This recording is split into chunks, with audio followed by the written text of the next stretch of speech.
अष्टम जातीय स्तरीय टाइकोंडो प्रतियोगिता रे गजपति जिला टाइकोंडो अनुष्ठान छात्र छात्री सफलता।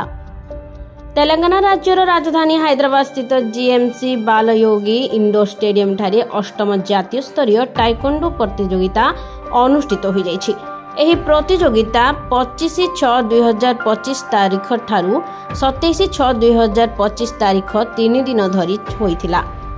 प्रतियोगिता को तेलंगाना टाइकोंडो एसोसिएशन आयोजन करिथिबा बेले एथिरे भारतर विभिन्न राज्यर समुदाय 999 जन खेलाड़ी अंशग्रहण करथिले।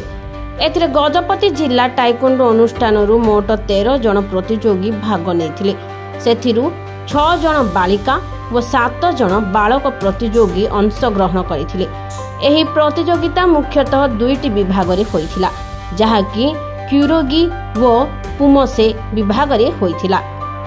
उभय विभाग रे भाग नेइथिबा एल निहाल को स्वर्ण व रौप्य पदक, अनुकंपा मलिक को कांस्य रौप्य, भुवनानंद भूया को कांस्य व रौप्य, वर्षिता दास को रौप्य व कांस्य, सुवर्णा साहू को स्वर्ण व कांस्य, पी साईस्मिता को स्वर्ण व कांस्य, अनुश्रुता मलिक को रौप्य पदक हासिल होइथिबा बेले उमेश रे भाग नेइथिबा एल प्रेम कुमार को कांस्य, क्यूरोगी रे ध्रुव जेना को रौप्य, नेताजी पात्र को रौप्य, प्रियाली राणी दास को रौप्य पदक हासिल होइथिबा गजपति जिला टाइकोंडो अनुष्ठान सूचना प्रदान करिछि।